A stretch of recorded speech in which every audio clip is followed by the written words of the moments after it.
No cześć, witajcie w kolejnym odcinku Sprawy Techniczne. W dzisiejszym odcinku chciałbym poruszyć takie trochę wrażliwe tematy. Chodzi m.in. o problematyczne miejsca na makiecie oraz sposób, w jaki zostały rozwiązane te nieudogodnienia i dlaczego na przykład rozjazdy są w tym miejscu, a nie w innym, dlaczego tu mamy taki zygzak na zakręcie. Na wszystkie te pytania postaram się odpowiedzieć w tym odcinku. Także zaczynamy. W międzyczasie puszczę dwa takie składy. Jeden ten z tą stonką. Taki skład mieszany zbudowałem na potrzeby tego odcinka, żeby sobie coś tam w tle jeździło, żebyście mogli czasami zobaczyć jakiś jadący pociąg. Oraz to ET22, też taki składzik mieszany. Puścimy sobie je na dwóch niezależnych pętlach, więc nie będę musiał tego pilnować. No i cóż, jedziemy. Więc tak, może pokażę jako wstęp do GBB kolejki, jak te lokomotywy nastawiam, żeby sobie tak fajnie w kółeczku jeździły. Więc przechodzimy sobie do panelu programu. Jeżeli chodzi tutaj o tą całą mapę makiety, to już wszystkie zwrotnice sobie poustawiałem tak jak mają być, żeby się pociągi nie zderzały. A jeżeli chodzi o ustawienie prędkości, to robi się to w następujący sposób. Tutaj mamy panel lokomotywy SP42, wszystkie funkcje, kierunek zaznaczony i tutaj pojawi się w tym miejscu zadana prędkość. Ja sobie ją mogę nastawić strzałeczkami na klawiaturze. Powiedzmy, ustawimy sobie około 30 km na godzinę i lokomotywa zaczyna jechać. Dlaczego tyle? Dlatego, że będzie za duży hałas i będzie mi ciężko coś powiedzieć.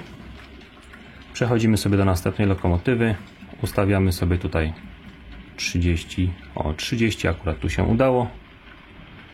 I już lokomotywa powinna ruszać. I w zasadzie nic więcej nie muszę robić. One sobie będą tak jeździły.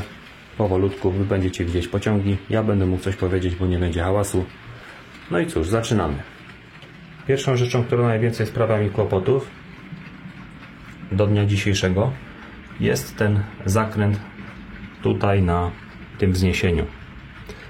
O co chodzi? Jeżeli pociągi jadą dosyć szybko, zwłaszcza z górki, potrafią się wagony wykoleić. Jedno koło na przykład na jednej osi potrafi się wykoleić, dlatego że napiera jeden wagonik na drugi z górki i tak się czasami dzieje. Jakie jest lekarstwo na to? Odpowiednie połączenie wagonów. Nie zawsze się tak dzieje. Raz na 100 przejazdów czasami coś się wykolei. Odpowiednie połączenie wagonów ze sobą. Czasami te sprzęgi nie współgrają i nieraz się po prostu to wykoleja. Ale z drugiej strony ktoś by mógł zapytać, po co ten zakręt w ogóle robię? Czy nie mogłem tak równo iść przy ścianie z torami? Ano nie mogłem właśnie. Dlatego, że tutaj, jak pewnie się zorientowaliście, makieta jest na poddaszu. I na poddaszu czasami występują tego rodzaju belki, które są nie do usunięcia. Wiadomo, zobaczcie. To musi takie być. Z tym nic nie zrobię. Ten filar został obudowany tłem i budynkami, żeby go jak najmniej było widać. A z tyłu tą pustą przestrzeń, która mi powstała po ułożeniu torów, zabudowałem takim ślepym torem. Tam nie ma podłączonego napięcia. Stoją sobie jakieś uszkodzone lokomotywy, które nie są już możliwe do naprawy, więc tak sobie tą przestrzeń zagospodarowałem, a w tym miejscu jest parking na dworcu. Konsekwencją tego wyboru jest oczywiście drugi zawijas, ale ten już jest na płaskim terenie, więc z nim się nic nie dzieje. Tyle, że może mniej to fajnie wygląda. Faktycznie mogłoby być tak, że te tory idą pod ścianą, no ale niestety, żeby z kolei zastosować tutaj jak najłagodniejszy łuk, to musiałem sobie troszeczkę odwinąć w lewo i z powrotem zawinąć, żeby ten łuk był jak najbardziej łagodny, ponieważ nie chciałem na makiecie robić takich ciasnych łuków.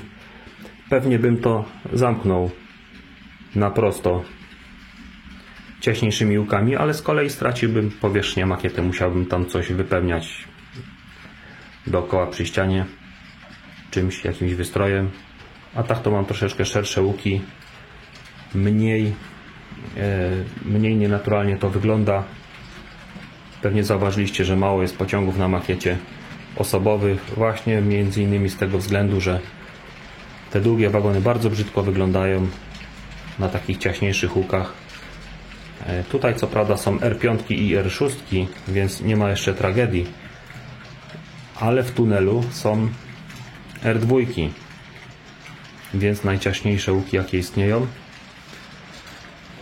Z kolei one są schowane właśnie w tunelu. Właśnie między innymi po to ten tunel też jest, żeby schować te ciasne łuki, bo na makiecie jakoś muszę wykręcić. A sama idea rozplanowania torów była właśnie taka, żeby było jak najwięcej prostych odcinków. Łagodne łuki jak najbardziej wchodziły w grę, tak jak mamy tutaj na tej bocznicy najdłuższej. No ale pociągi gdzieś muszą zakręcać. Nie jest to makieta modułowa, więc na jakiś kompromis musiał być. Spytacie się, dlaczego w takim niedostępnym miejscu mam rozjazdy? Ano dlatego, że jakbym chciał w tym miejscu dać rozjazdy tutaj, to okazałoby się, że tutaj na wierzchu wystawałyby mi wszystkie bebechy z tych napędów i tak dalej, kabli, a tak to mogłem sobie tu ładnie wykończyć listwą, opisem i jest to mniej prawdopodobne do uszkodzenia, jeżeli te kable i napędy są tam pod ścianą. Jest to owszem trudno dostępne, ale rzadko się to naprawia. W zasadzie jeszcze ani raz nie musiałem tego naprawiać od 5-6 lat. Nic się nie dzieje, nikt tam tego nie rusza, nie dotyka, więc to jest trwałe połączenie. Ta sama sytuacja jest tutaj. No i nawet to pasuje, jeżeli te zwrotnice są przed stacjami, na stacji. Mogę sobie zmieniać tory, robić obloty i tak dalej. Tutaj w tym rejonie możecie zobaczyć taką potrójną bocznicę. Ona jest zrobiona z torów Rocco Geoline, które miałem w zestawie startowym, bo taki już zakupiłem razem z tą lokomotywą. To jest jedyna lokomotywa, która nie posiada dźwięku. I te tory ciągną się aż dotąd. W tym miejscu już jest przejście na zwykłe Rocco Line i dalej cała makieta już jest też ułożona tymi torami. Także to jest sposób na wykorzystanie zwrotnic z zestawu oraz torów. One są przestawiane ręcznie, ponieważ ekonomicznie nie jest uzasadniony zakup napędów do tych zwrotnic, ponieważ się montuje je od spodu, a ewentualna wymiana wiązałaby się z demontażem tych zwrotnic, ponieważ one się chowają pod tym plastikiem, ale jeszcze nad płytą makiety, więc no jest to totalnie bez sensu. Więc już wiecie, dlaczego tam są takie zawijasy. Musiałem omijać filar. Ten filar był do ominięcia bez problemu. Tak samo w tamtym rogu. Też akurat łuki na tyle są łagodne, że spokojnie się ten filar tam mieścił. Następny jest pod tunelem, tego nie widać, więc jest święty spokój. Kolejnym wrażliwym punktem na makiecie jest ten punkt. Nie wiem, dlaczego tutaj mi się sporo wagonów potrafi wykoleić. Nawet tutaj się nie wykolejają na tym łuku, gdzie przerobiony został na potrzeby dobudówki makiety. Te tory tutaj szły bardziej kiedyś obok siebie. Możecie zobaczyć na starych archiwalnych filmach. Może nie do końca archiwalnych, ale są tam takie filmy jeszcze ze starym układem torów. Tutaj kiedyś przebiegała ta listwa, przebiegała tutaj przy tunelu. Jej już nie ma, tu jest wszystko pomalowane i tam jest przygotowana część do nowej rozbudowy. To już pewnie widzieliście odcinki z tych prac. Tu był wycięty kawałek trawy. Tak to było mniej więcej. O, mniej więcej coś takiego było tutaj w tym miejscu. To sobie może jeszcze dziś wykorzystam, więc tego nie wyrzucam oczywiście. Więc wracając do tematu, ten odcinek tutaj sprawdzałem. Wszystko jest tutaj równo. Czasami po prostu przyczyną są, podejrzewam, sprzęgi zbyt ciężko chodzące w niektórych lokomotywach i wagonach. One po prostu nie mogą się tak szybko lewo-prawo złożyć i się wypychają te wagoniki. Tutaj jest w porządku. Tu jest też w porządku. Na stacji akurat też nie ma żadnych problemów. O, akurat mamy fajną scenkę ciekawą. Janka na stacji.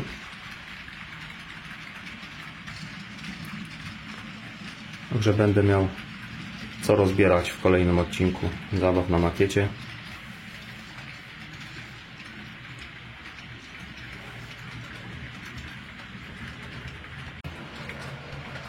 Jeszcze jedna rzecz, która mi przyświecała przy budowie makiety, było to, że chciałem mieć dosyć długą stację perony, żeby się zmieściło jak najwięcej wagonów. No i właśnie byłoby fajnie, gdyby tego zakrętu tutaj nie było, no ale on musi być ze względów technicznych. Oczywiście tutaj właśnie planowałem zrobić stację na tej krawędzi, ale właśnie tutaj nie można było zamontować zwrotnic, właśnie przez to, że od spodu by wisiały wszystkie kable, więc zdecydowałem się jednak na minimalnie ciut krótszą stację, no i zamontowałem ją pod ścianą. Jeżeli chodzi o bocznicę, też chciałem mieć dosyć sporo bocznic, dosyć długich, żeby można było te składy gdzieś trzymać, a nie ciągle chować składy do pudełek. Jest to niewygodne. Można bardzo łatwo uszkodzić model, jak tak ciągle się je chowa do pudełka, a tak to od czasu do czasu je po prostu przeczyszczę pędzelkiem i się tak nie kurzą. Tutaj udało mi się z tych torów zestawowych stworzyć 3 krótkie bocznice. Tutaj jest taka jedna długa i 2 przy lokomotywowni, dosyć spore. No ale to wszystko było za mało, więc zdecydowałem się właśnie rozciąć makietę w tym miejscu i wmontować tutaj dodatkowy rozjazd, który tworzy mi taką sieć właśnie bocznic i będzie dodatkowo zaaranżowana jako taka stacja techniczna końcowa dla jakichś tam zakładów przemysłowych. Coś tutaj wymyślimy, jakąś nazwę do tego, zaaranżujemy teren i będzie fajnie. To też już widzieliście w serii odcinków rozbudowa na makiecie. A, jeszcze chciałem powiedzieć, że tutaj tą długą bocznicę zagospodarowałem czymś w rodzaju takiego składowiska otwartego, żeby jakoś tą przestrzeń fajnie wykorzystać.